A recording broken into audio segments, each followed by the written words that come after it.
Добар ден, почитувани, и добре дојдовте во најновата Телма Амбулант. Денеска ќе зборуваме за најчестите болести на шаката и раката. Раката е најсовршениот орган за движење кај човекот. Со неа може да се извршат најпрецизни, најфини задачи, но и најтешки и најгруби работи. Колку често страда шаката поради незиното преоптоварување, односно поради незината прекумерна искористеност за разни работи. Дали работата долготрајна пред компјутер со употреба на тастатура може да создаде проблем? За сите овие дилеми одговор денеска ќе добиеме од доктор Синоличка Џамбазова, ортопедски хирург од клиниката за ортопедија. Стартуваме веднаш по рекламниот блок.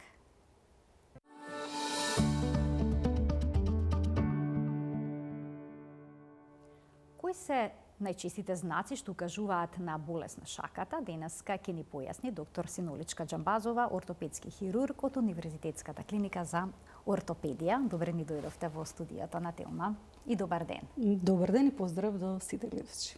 Денеска имаме една интересна тема, бидејќи често можеме да прочитаме за синдром на компјутерска шака, па вие ќе ни објасните што е тоа и веќе започнеме како работата влие на здравието на шаката. Дали прекомерната употреба на компјутерите, односно работата на тастатура, па потоа користењето на глувчето може да предизвика некакви проблеми со здравието на раката? Гледачите имаа можност да слушнат еден одличен вовет од твоја страна. Токму така, шаката е најатакуваниот дел од целото тело на човекот и ние правиме илјадници движења, дури не сме ни свесни за бројот и оптеретувањето секојдневно. Ќе дадеме акцент денеска токму на најчестата мононевропатија, или тоа е карпал тунел синдромот. Тоа се тие една огромна група на компресивни невропатии, меѓутоа од каналикуларните синдроми на прво место кај нас и во светот, токму отпаѓа на карпал тунел или ние го нарекуваме синдрома тунели карпалис. Спомена модерно време користење на компјутер и веднаш морам да споменам, верувам нема да им се допадне на гледачите, но во САД е ставено во листата на професионални заболувања за информатичарите. А ќе се служи со мене, секој од нас поминува навистина часови пред компјутерот, но тоа е одлика на ова денешно време. Ќе споменам само неколку статистички податоци за да биде вака посликовито. 75 милиони луѓе во светот страдаат од карпал тунел синдром. Дури на листите на операции секогаш го зазема првото место. Но денес ќе проговориме и за други состојби кои што се многу чести во пределот на шаката, но секако акцент ќе дадеме на карпал тунел синдромот. Така, значи, долготрајното користење на компјутер, што значи тоа? Повеќе од 8 часа, 9 часа, 10 часа или пак и краткотрено секојдневна употреба на тастатура и глувче може да создаде проблем? Секако дека долготрајна употреба, значи тоа е со години, исти повторувачки движења, едно исто атакување на шаката, а за да биде појасно за гледачите што всушност представува и карпал тунел синдром и зошто компјутерот влијае, односно допринесува во самата компресија, значи тоа е една огромна, најголема, таа е завршна нервна гранка на најголемиот нервен сплет во човечкото тело, а тоа е плексус брахиалис. Па, често пати, за да објаснам, велам, големината е како едно пенкало. На неговиот пат, тоа е средишен нерв. Токму проблемот настанува во овој дел на шаката, или ние го нарекуваме каналис карпи, тој е еден ригиден коскено-фиброзен канал. Во еден мал ригиден коскено-фиброзен канал можеме инсертите така, да ги тука можеме да ги погледнеме инсертите токму за овој проблем, за да може сликовито гледачите да видат што се случува всушност со тој нерв. Тој нерв, доктор, ќе се вклештува или? Ете, така убаво прашање. Значи, во самиот коскено-фиброзен канал е сместен нервот, но покрај нервот се сместени многу други структури. Тука мораме да ги споменеме и 9 тетиви од флексорите за флексија, значи тоа се мускулите кои што играат многу значајна улога во свиткување на самите прсти, или ние велиме флексија. Што се случува со самиот... Јас само ќе ги поберам другите инсерти, ова е вториот проблем што ќе го коментираме. Ова е заболување. Така. Второ по честота.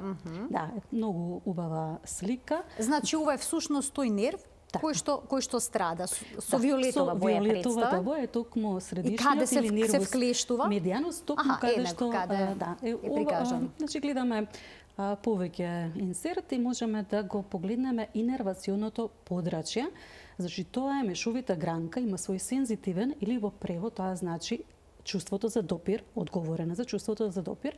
Токму во тој дел што го погледнавме, тоа е првиот инервационото подрачје на нервус медианус, вториот прст, третиот и половина од четвртиот прст. Но освен овој сензитивен дел, средишниот нерв или медианус, многу сликовито се гледа како е разгранет, е одговорен и за моторната функција, значи има и сензитивен и моторен дел. Она што луѓето првично ќе го забележат додека стигне вклештувањето, значи во првиот стадиум ќе забележат само едни трпки мравки како струја да им поминува низ раката, меѓутоа тоа не е постојано, не е перзистентно. Може да се случи, например, долго време да бидете поставени во една позиција со лактот на тврда површина и само да забележите како струја да ви поминува низ раката. Често пати се прашуваме, нели, што ни се случува? Што се случува во првите рани стадиуми? Во првиот и вториот стадиум ќе се појават тие трпки мравки, ги опишуваат како иглички да ги бодат во јагодиците на прстите, меѓутоа со протресување на раката тие исчезнуваат. Но како прогредира? Значи тоа може да биде причина едноставна механичка причина, како што е примерот сликовит и јасен со лактот, но тој притисок на нервус медианус, на тој средишен нерв, продолжува. Се појавува едем, оток на ткивото. Тој е ригиден, нерастеглив. Со самото тоа сето она што ќе доведе да го намали просторот во кој што овој нерв треба да се движи, во кој што треба да му е комфорно на овој нерв, ќе допринесе до првични симптоми кои што, како прогредира самиот процес, стануваат луѓето се будат од сон. Имаат еден неквалитетен сон. Болката е особено навечер. Има многу интересни студии зашто токму навечер се случува сето тоа. Објаснувањето од страна на научниците е дека кога спиеме сме во една релаксирана положба. И самиот рачен зглоб е во една флектирана или релаксирана позиција. Токму поради ова, ние советуваме во тие рани стадиуми само, значи, мирување, Б витамини кои што треба да го хранат самиот нерв и има специјални ортози за ноќно време да ги носат, во која што нема да се доведе таа позиција да го компримира самиот нерв. Меѓутоа, како прогредира самиот процес од текот на времето, ќе забележат самите пациенти дека тоа трнење, тие мравки, тие парестезии се постојани и да ја протресат раката. Не исчезнуваат. За да веќе во третиот стадиум забележат дека не може да обавуваат фини, мали покрети со рашаките, едноставно им спаѓаат предмети од рацете. Веќе тука се вклучува малку задоцнато црвеното светло дека треба да побараат стручна помош, но мој совет е тоа да биде уште во кога ќе се јават првите симптоми, значи кога ќе се јават тие мравки, трнења по прстите. Но дали овие симптоми може да речеме да ги даде и вклештен некој нерв од вратот? Како да биде пациентот сигурен за што се работи? Па и докторот, се случува ли да се помешаат диагнозите? Многу добро прашање. Значи, да објасниме дека карпал тунел синдром може да се јави сам за себе, како примарна причина, или да биде дел како секундарна од други примарни заболувања. И токму твоето прашање или проблемите со вратниот рбет е една од големите групи кои што како секундарна причина се јавува карпал тунел синдромот. Но да споменеме исто така пациентите со диабетес мелитус или шеќерната болест, тоа се навистина исто една огромна група на пациенти, луѓето со ревматски заболувања и секако пациентите кои што имаат хронична бубрежна инсуфициенција. Ова се 4 големи групи каде што ние мораме првично да ја лекуваме примарната болест, за да може да се повлечат симптомите на синдромот тунели карпалис или карпал тунел синдромот. Какви се резултатите од лекувањето? Постои ли нехируршко лекување кое што може да даде резултат? Токму така. Во светот знаете како сите тежнеат и најголемите центри да се воведат минимално инвазивни техники. Се во светот едноставно да се заменат овие класични до сега употребувани, каде што секој атак на ткивото со помош на скалпер нормално бара првенствено еден подолг период на рехабилитација после тоа. Имаме конци, треба да имаме преврски. Значи тоа е еден процес кој што трае секако 2 недели минимум, зависно од дијагнозата. Меѓутоа во светот во последните 20 години за многу патолошки состојби во предел на шаката се применува една техника. Навистина имав среќа да престојувам во единствениот референтен центар во Страсбург, во Франција, под водство на професор Матулин, каде што се изучуваат тие минимално инвазивни техники. И токму тие техники допринесуваат да пациентот кој што навистина имал проблеми со години, дојде, се изврши самата интервенција во локална анестезија и се замине со тоа што од утрената веќе може да се врати на своите секојдневни обврски. Просто знаете како пациентите и самите се многу зачудени, пријатно. Бела докторке сега дома нема да не препознат, немаме нова рака, нова шака. Значи нема конци, драматично се подобрува квалитетот на живот со минимална интервенција. Се правени многу студии компаративни. Впрочем и колегата доктор Гари, тој е пионерот во needle fasciotomy се вика техниката, започнува една мала студија на 100 пациенти.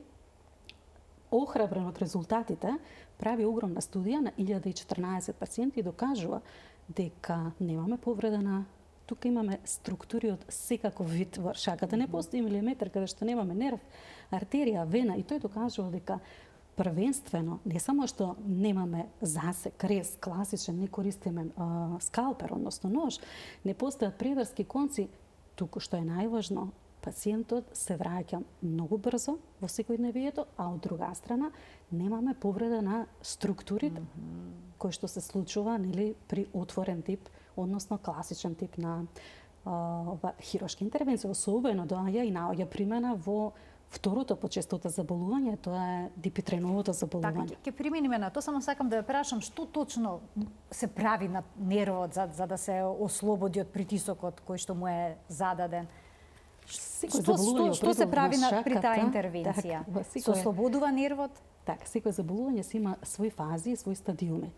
Во одредени стадиуми можеме да примениме, како што споменавме, во првите 2 стадиума на карпалтовиот синдромот, тука се значи конзервативна перостерапија, витаминотерапија, Б витамин, ортозите, меѓутоа кога веќе ќе перзистира и ќе продолжи да перзистира, значи можат секако да се применат овие микрохируршки техники, минимално инвазив срџери, со тоа што се развива значи таа фиброза или неквалитетно ткиво кое што всушност го притиска самиот нерв од озгора, а од друга страна се даваат и соодветни лекови кои што имаат за цел да направат апоптоза на тие фиброзни клетки, односно во превод да ги изедат. Вака сликовито за пациентите. Значи се што е не функционално, односно се што е едно ригидно, неквалитетно ткиво кој што не треба таму да стои, во било кој дел од шаката, самата техника, значи со помош на тие иглички, секогаш така шеговито велам, најголемото оружје ми се игличките со различни димензии. Колку иглички се употребуваат? Многу? Се е индивидуално. Се ставаат всушност на одредена позиција, така? Се е индивидуално. Значи се е индивидуално, секоја состојба е различна, секој ткиво е различно, бидејќи навистина Значи индивидуален пристап или тука? Индивидуален пристап, затоа што знаете како секој ткиво е баш како секој индивиду е само за себе, така и секој ткиво е различно. Низ моите раце поминали јавници случаи, така да можам да направам добра компарација помеѓу самото ткиво на човекот и не можеме да кажеме дека за сите случаи имаме подеднаков третман, како што е впрочем и дипитрен. Дипитрен има 4 стадиуми, меѓутоа веќе кога е 3-4 стадиум, значи мораме да внимаваме. Тоа е едно ткиво кое што долго време се наоѓа во таа позиција и прави контрактури, односно вкочаните зглобови. Треба многу внимателно, кожата е веќе скратена, мора многу внимателно да се пристапи и да се ослободи самото ткиво. Значи, одиме сега на следната исто така честа состојба, тоа кога се прстите свиткани кон дланката, обично кои прсти се свиткани? Најчесто е четвртиот. До малиот, значи. До малиот. И како изгледа, тој е спуштен со сама? Како што покажуваш, имаме еве фотографии. Слики. А ова исто како изгледа таа дипитрен контрактура, односно првично појава на едни мали нодули, како како зрнца ги напипуваат површно под самата кожа, една зрнаста конзистенција, мали топчиња, чврчиња, но на почеток не им придаваат значење, еве ги токму тука се убаво објаснети тие нодули, кои што како прогредира самиот процес, а ова е едно фибропролитеративно заболување кој што се случува најчесто во пределно палмарната фасција. Значи тие може да се напипаат, така? Да, може секако површно да се ги напива пациентот и тие прираснуваат во едни, како што гледате, кордови, односно траки. Значи се проширува самото неквалитетно фиброзно ткиво. Различно е, повторно ќе кажам, кај пациентите, кај некој е лепезаста форма, значи ги зафаќа сите, а кај некој имаме вертикално подолжено на самиот прст. Најчесто, но не мора да значи дека не може да почне со друг прст. Значи најчесто започнува со до малиот, потоа го зафаќа и малиот и доаѓа во една принудна флексија. Значи навнатре, како што објаснивме, и да сака механички со сила да ги врати прстите, не може во првобитна функција. Забележува, за разлика од карпал тунел синдром, каде што имаме една болка, каде што имаме едно жежење, едно печење, едни парестези, трпки, мравки, во првите стадиуми на дипетрен немаме болка. Токму тоа е причината зашто не доаѓаат во тие први два стадиуми. Меѓутоа, веќе во третиот стадиум започнува да им пречи во секојдневието. Едно обично добро утро, добар ден со мобилен телефон, тие веќе забележуваат дека не може да ги обавуваат своите функции како до тогаш, или нормално во кујна нешто да направат, да пресечат парче леп, да отворат конзерва, веќе тоа е лимитирано. Тука, значи веќе кога почнуваат да чувствуваат дека функцијата им е реметена, тогаш веќе бараат стручна помош, но мој совет е да дојдат во првите стадиуми. Уште кога ќе може да ги напипаат оние нодули, тоа треба да биде сигнал да се јават на лекара. Која е причината што доаѓа до овој проблем? Генетика ли во прашање, пренапрегање на раката ли е, на шаката? Се до 2011 година се смета многу болести како причина за дипитреновото заболување. Се погоди токму таа година да сум на пристап во Кралската болница во Лондон, кога имав можност, значи, да ги видам и најновите студии, најновите истражувања кои што потврдуваат дека дипитрен е генетско заболување. Правени се испитувања на цели генерации нивното потомство и се докажува дека тоа е генетско заболување. Дури пациентите кога ќе размислат, ќе се сетат дека во минатото некој од постарите го имал истото заболување, 10 пати е почест кај машката популација, за разлика од карпал тунел синдромот, кој што е 3 пати почест кај жените. Значи 10:1, порано се поврзувале со, да кажам, луѓето кои што консумираат повеќе алкохол, кои што пушат повеќе цигари, пациентите со епилепсија или луѓето кои што работат на вибрациони машини. Значи, додатна траума за да се појави возраста на дипитрен, значи е после 40-та година, белата раса е атакувана најчесто, 30 до 35% во скандинавските земји, тоа е навистина огромна бројка.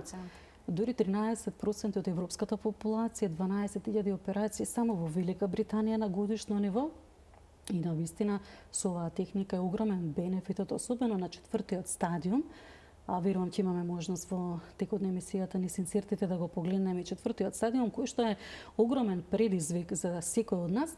Ние гледаме тука постоперативното е 4-ти стадиум кој што бил во оваа позиција со сосема свиткани 4-ти. Тоа значи операцијата сосема успешно го решава проблемот, се справуваат прстите. Со овој случај сме бевме ставени на светскиот во Монтреал во 100 најдобри оперативни техники во целиот свет. Навистина беше, благодараме, е голем предизвик да сте рамо до рамо секако со тие големи сили во светот. Нашите услови се малку поинакви, но ентузијазмот, волјата и трудот и посветеноста секако е огромна. Меѓутоа морам да спомнам дека соработката, значи првенствено хирургија е тимска работа. Значи, без еден добар тим не може да имате успех. Од друга страна, една пофална нота и до колегите матични доктори кои што знаат да ги упатат на вистинското место, но и пациентите се многу важни за да имаме успех. Можеме ние да направиме најсовршена самата интервенција, но ако не ги следат нашите совети после тоа, нормално дека успехот е заеднички. Можно ли е по интервенцијата повторно да се врати проблемот? Рецидивот е нешто што е опишано во литературата. Рецидив или во лаички говор, значи повраток на самата болест. Јас со гордост навистина можам да кажам дека немаме навистина ниту еден рецидив. Веќе оваа техника се работи повеќе од 7 години.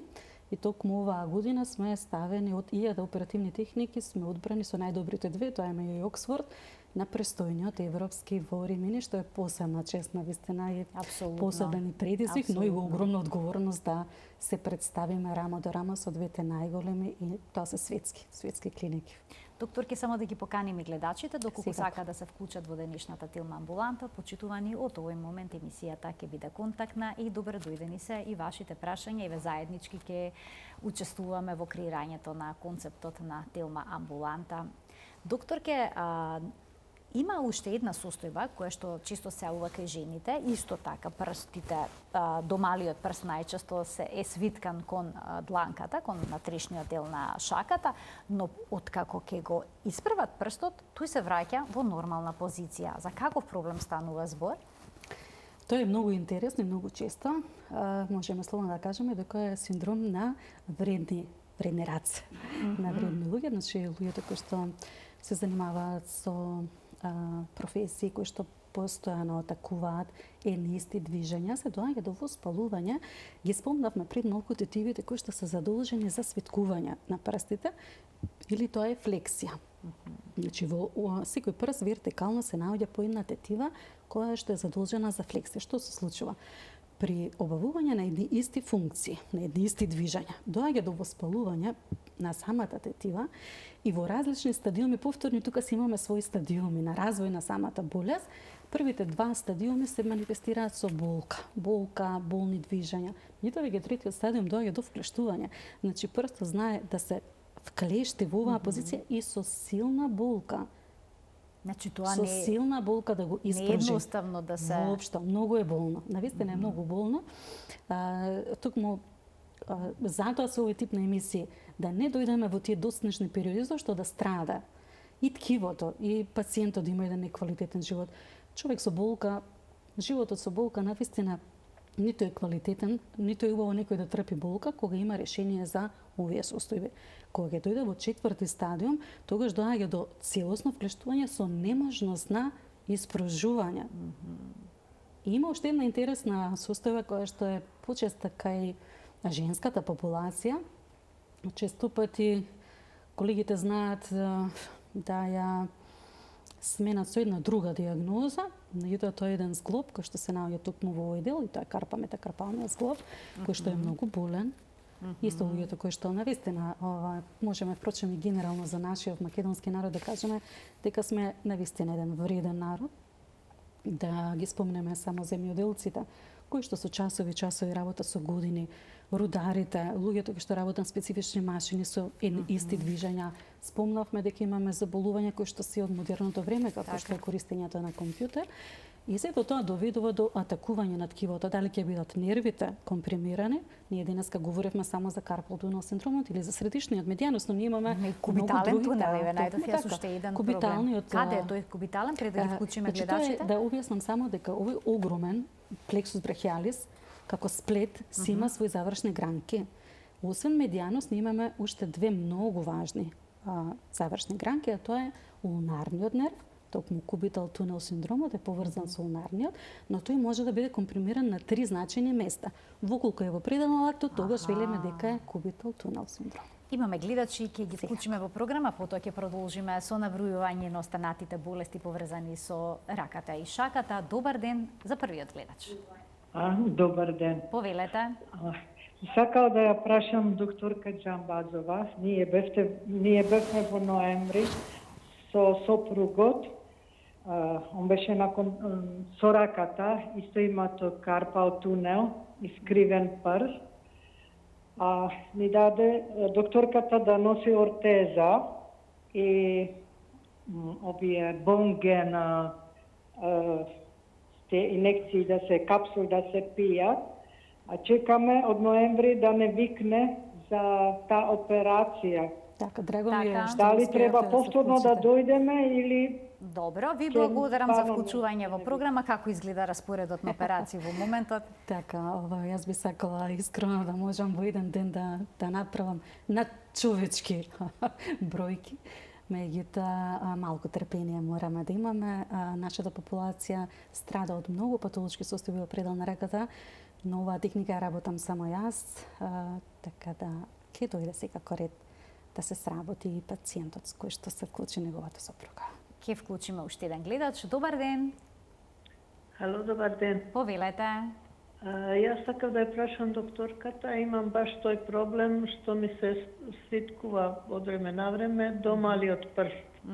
Меѓутоа, после механички ќе го вратам и немам болки некои и тоа не ми се дешава многу често. Меѓутоа, ист проблем имаше и мајка ми покојна. И сакав да ја прашам докторката дали некои витамини, некои лекарства би требало Така, да се земе дали има нешто за да го решите проблемот? Так. Ви благодарам за вклучување во програма. Што предлагате во една ваква ситуација? Така, значи, како што спомена самата гледачка, се наоѓа во првите 2 стадиуми, што враќањето на прстот не е болно, затоа и не побарала стручна помош. Верувам дека е убаво навреме да се јави на ортопед, за да се дадат потребните совети, за да се направи првенствено еден добар клинички преглед, анамнеза добро земена, ние веќе слушнавме за симптомите, да се дадат совети што понатаму, за да не дојдеме во онаа фаза каде што неверојатно е болно. Може ли да се спречи таа четврта фаза што ја споменувате? Секако, што се презема? Секако.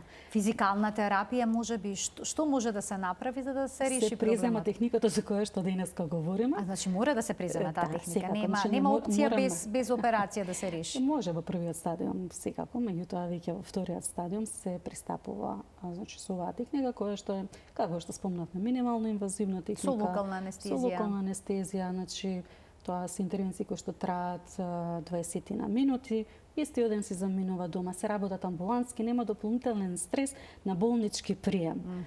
Навистина стресот е сведен на минимум.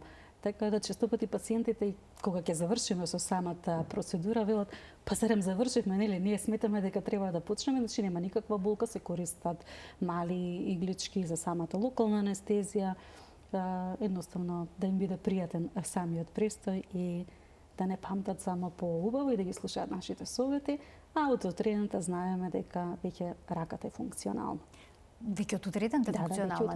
Не е потребно да се прави физикална терапија? Не. И потоа? Има состојби во ортопедија особено каде што физикалната терапија и текако е потребна и си го наоѓа своето место. Меѓутоа има состојби каде што навистина можеме само да задоцнеме во навремен пристап со овие техники за кои што денеска говориме.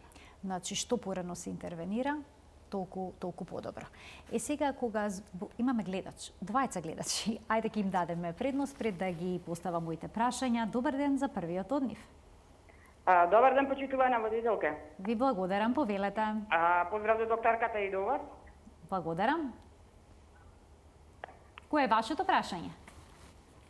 Лекарката сакам да ја прашам, дали од долгогодишно носење, например, кеси или торби од пазар, или патни торби низ живото, може да дојде до оштетување на шаката и изгрчување на прстите, привидејќи тој терет го сеќаваме и во лактото, и во глата, дури од голем терет, мислам, од тежина.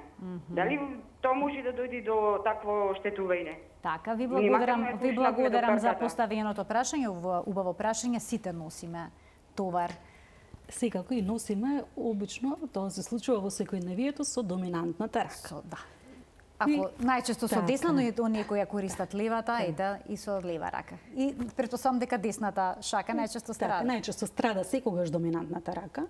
Меѓутоа, убаво што се вклучи гледачката, нека биде ова еден апел, еден совет од денешната емисија, да направиме прераспределба на работните задачи кога тоа дозволува, особено домашните обврски, на двете шаки. Дури и оние луѓе кои што работат во една седечка позиција, долги часови на компјутер, советот е да се направи пауза, барем на 2 часа, да се направат благи вежби на прстите. Постоја сега навистина многу интересни силиконски топчиња, тоа се секако нели медицински производи, така, за притискање. За малку за релаксација. Треба да мислиме на нас, затоа што шаките навистина се многу важни во секојдневието, Но ние имаме така една навика да сето тоа биде, нели, носиме, а тука имаме илјадници структури. Не станува збор денеска, говориме за компресии на нерви, зборуваме за воспалените тетиви, но да не го заборавиме рачниот зглоб, да не го заборавиме лактот и рамото. Така да имаме и како многу структури кои што треба да ги чуваме, затоа што пак тие си вршат соодветна функција која што е многу значајна за секој од нас. Некој што носел постојано тежок товар треба да се откаже веќе од таа професија, доколку била професијата поврзана со кревање товар, а има проблем? Така, кревањето товар е поврзано со повеќе сегменти од човечкото тело. Тука страда не само шаката, не само горниот екстремитет комплетно, тука страда и рбетот. Да. Имаме уште еден гледач, ќе го вклучиме. Добар ден. Добар ден. Повелете, во програма сте. Така, докторка, да сакам да ја прашам. Има повреда на прстот, на показалецот. Машина ми го змечи прстот, немаше скршеници, само змечување имаше. Така. И еве, докторке, сега 2,5 месеци помина од тогаш, не можам прстот скроз да го виткам до пола и повеќе не оди и отечен уште е. Отокот не ќе да сплавне. И одам на физикално. Така, сега ви интересира што би ве советувала докторката, што може да преземете, бидејќи секако ви е нарушен квалитетот на животот кога не можете нормално да користите шаката. Ви благодарам за вклучувањето во програма. Што советувате? Спомнавме дека е најатакуваниот дел, значи нормални повреди се најчесто во предел на шаките. Советувам првенствено еден клинички преглед. Па потоа да ги направиме сите потребни воколку е потребно дополнително испитување, инвестигации. Но клиничкиот преглед е многу значаен, преглед на раката, да се види како функционира самата тетива, бидејќи спомнува дека не може да го свитка, да се види самата тетива и секако да се постави, најважно е да се постави вистинска диагноза. Кога вие имате вистинска диагноза, тогаш и самиот принцип и самиот третман на лекување веќе може да се спроведе. Дали механичка повреда на тетива би можела да се третира со оваа техника која што вие ја работите, со иглички минимално инвазивно? Секако дека може, таа наоѓа на вистина лепезата на патолошки состојби каде што може да се примени огромно.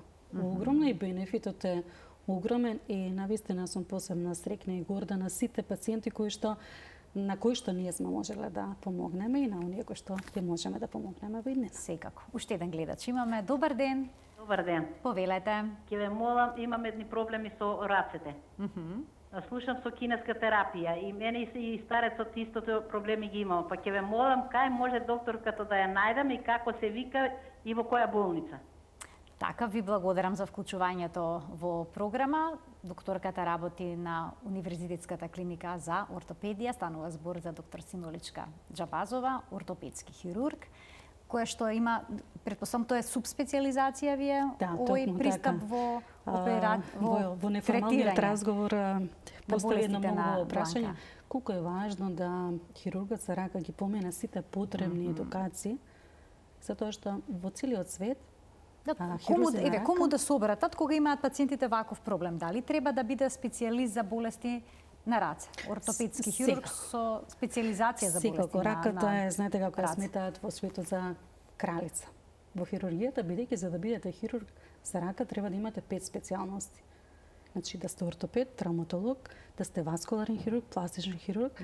Значи сите тие кажавте многу ткива, тука се испреплетуваат. Тука буквално се сите ткива и вие морате да ги поминете сите потребни обуки под менторство, да престојувате во најдобрите клиники, да се здобиете со потребното знање за да може да пристапите, затоа што не е едноставно првично да го решите проблемот, а воопшто не е едноставно ако имате веќе сработен погрешно пациент и да треба да правите ревизија.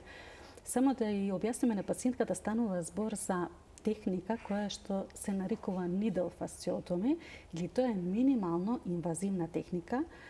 Француска е техниката, значи тоа е ИРКАТ, Ресерч центарот, единствениот центар, чија што диплома од професор Матулин ја признава и Европа, и Америка, и целиот свет. Дали имаме уште еден гледач во програма? Добар ден.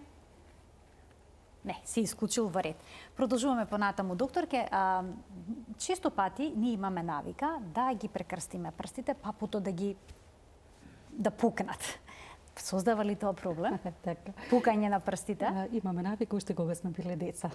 Често пати знаеле да не искара, да кажат тоа не е добро. И во секојдневието многу пациенти ми го поставуваат ова прашање.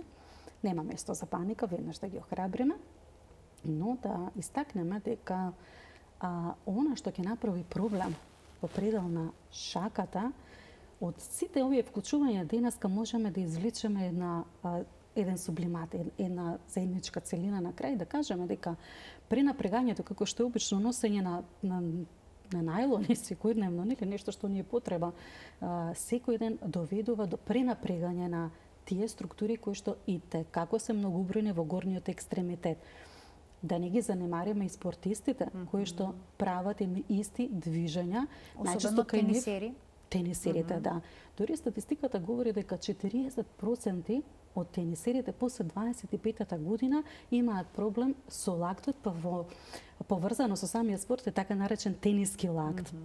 Значи, тоа се едни исти движења, едни постојани движења со години, кои што се долготрени, но зошто се јавува овој проблем? Не само кај нив, затоа што самата мускулатура не е подготвена во моментот на тие напрегања кои што ги издржува. Сето она што е поголемо од прагот кој што може самото ткиво да го издржи, ќе направи последица која што може да е акутна, во колку трае секако во првите 4 недели, потоа имаме супакутен процес и над 3 месеци веќе станува збор за хроничен процес кој што си трае со текот на животот. Значи да внимаваме колку можеме повеќе да не ги пренапрегаме рацете, доколку имаме работа која што вклучува пренапрегање, тогаш да практикуваме одмор?